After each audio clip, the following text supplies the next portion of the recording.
یرمیہ 22واں باب۔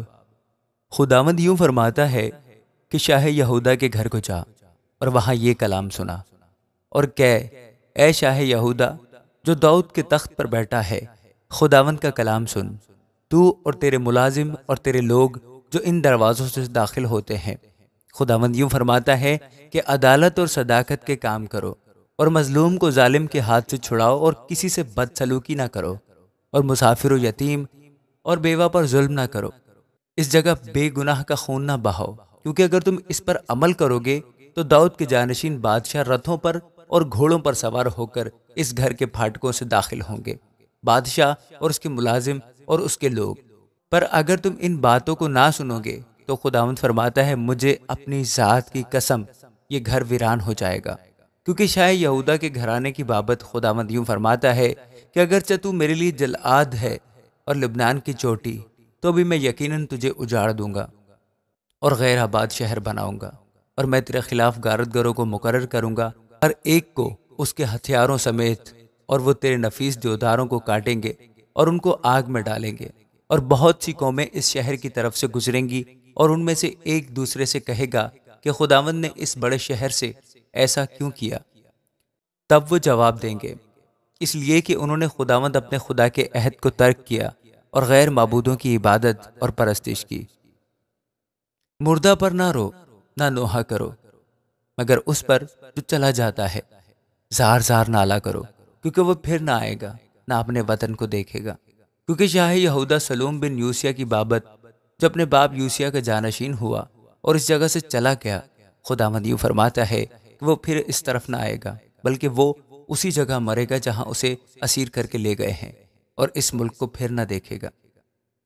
اس پر افسوس جو اپنے گھر کو بے انصافی اور اپنے بالا خانوں کو ظلم سے بناتا ہے، جو اپنے پڑوسی سے بیگار لیتا ہے اور اس کی مزدوری اسے نہیں دیتا، تو کہتا ہے میں اپنے لیے بڑا مکان اور ہوادار بالا خانہ بناؤں گا، اور وہ اپنے لیے جھنجریاں بناتا ہے اور دیودار کی لکڑی کی چھت لگاتا ہے اور اسے شنگرفی کرتا ہے۔ کیا تو اسی لیے سلطنت کرے گا کہ تجھے دیودار کے کام کا شوق ہے؟ کیا تیرے باپ نے نہیں کھایا پیا اور عدالت و صداقت نہیں کی، جس سے اس کا بھلا ہوا؟ اس نے مسکین اور محتاج کا انصاف کیا، اسی سے اس کا بھلا ہوا۔ کیا یہی میرا عرفان نہ تھا؟ خداوند فرماتا ہے، پر تیری آنکھیں اور تیرا دل فقط لالچ اور بے گناہ کا خون بہانے اور ظلم و ستم پر لگے ہیں۔ اسی لیے خداوند یہویاکیم شاہ یہودا بن یوسیہ کی بابت یوں فرماتا ہے کہ اس پر ہائے میرے بھائی یا ہائے بہن کہہ کر ماتم نہیں کریں گے، اس کے لیے ہائے آقا یا ہائے مالک کہہ کر نوحہ نہیں کریں گے۔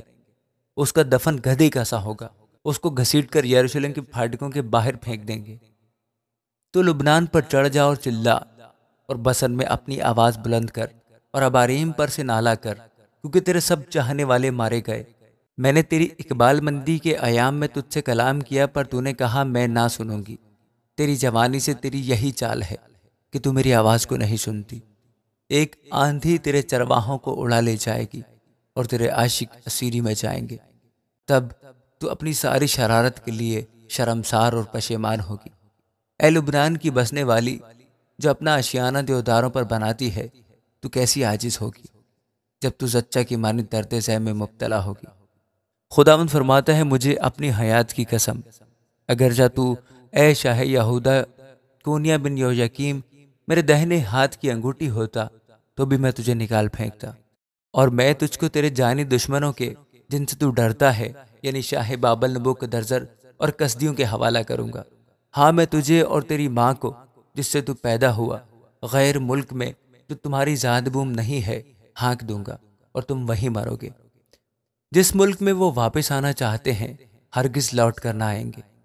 کیا یہ شخص کونیا ناچیز ٹوٹا برتن ہے، یا ایسا برتن جسے کوئی نہیں پوچھتا؟ وہ اور اس کی اولاد کیوں نکال دیے گئے اور ایسے ملک میں جلا وطن کیے گئے جسے وہ نہیں جانتے؟ اے زمین زمین زمین، خداوند کا کلام سن۔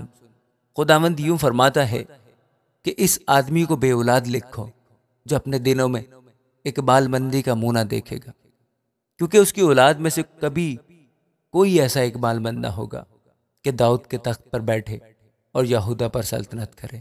آمین۔